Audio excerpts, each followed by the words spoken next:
Hello everyone, today I will introduce to you the application of sequential control.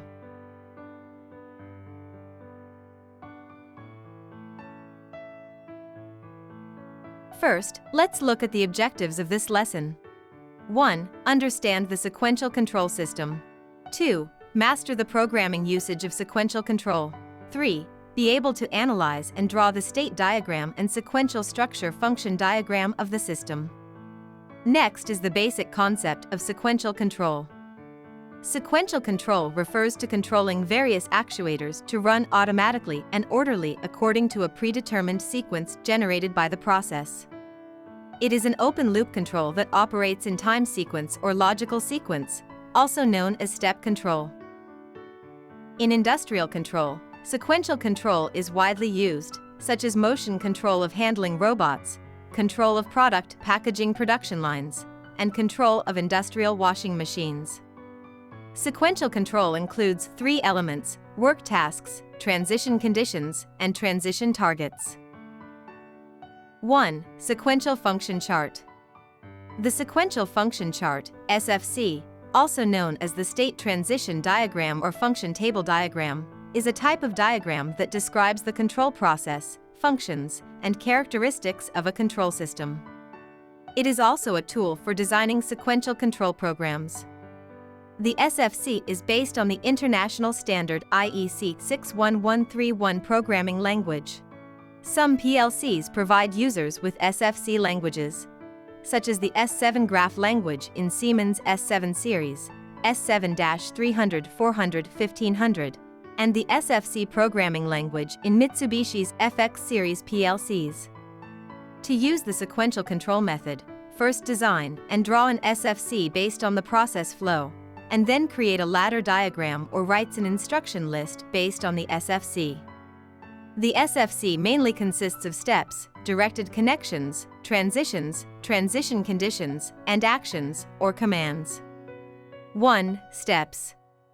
Sequential control design involves dividing a system's work cycle into several sequentially connected stages, referred to as steps, represented by programming elements, using bit memory M. When the system is in a particular step, it is considered to be in an active state, also known as an active step. In the active state, corresponding actions are executed. In the inactive state, non-latched actions are stopped.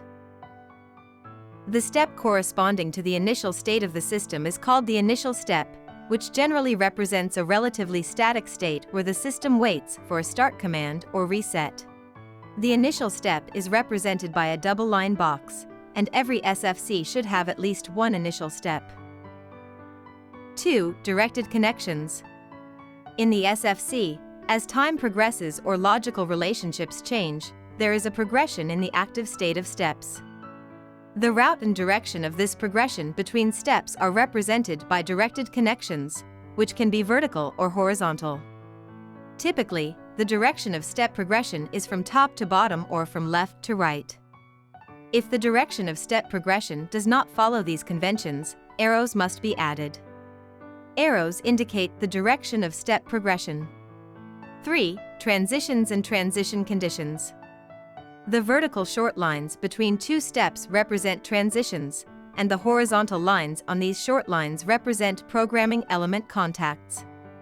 These indicate the conditions for moving from one step to the next. The signals that cause the system to move from the current step to the next step are called transition conditions.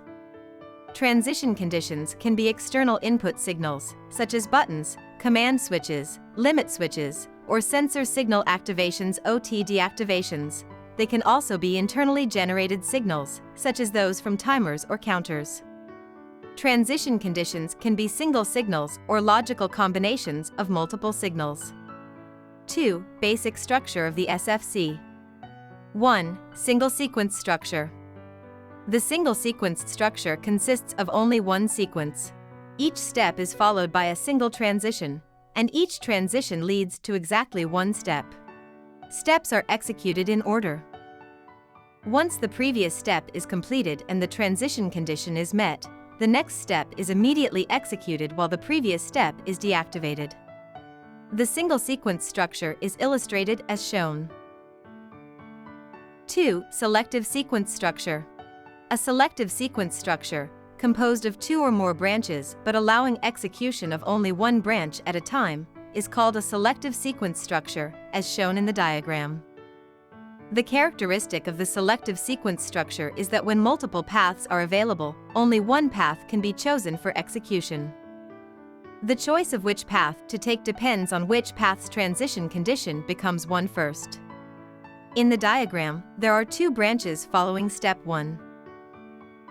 If condition C equals 1, then step 2 is executed. If F equals 1, then step 4 is executed.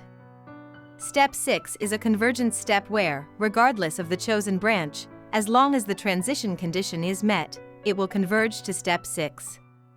3. Parallel sequence structure. The parallel sequence structure consists of two or more branches that are executed simultaneously when a certain transition condition is met.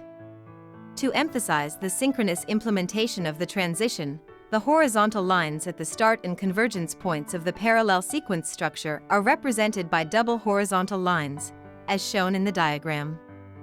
The characteristic of the parallel branch and merge structure is that if there are multiple paths, they must be executed simultaneously.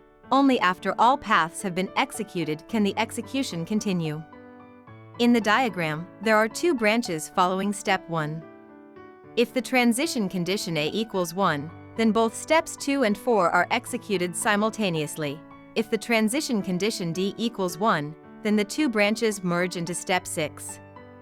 This detailed representation method, substeps, allows system designers to express the overall function and outline of the system in a more concise manner during the initial design phase, providing a brief yet comprehensive description of the entire system from a functional perspective.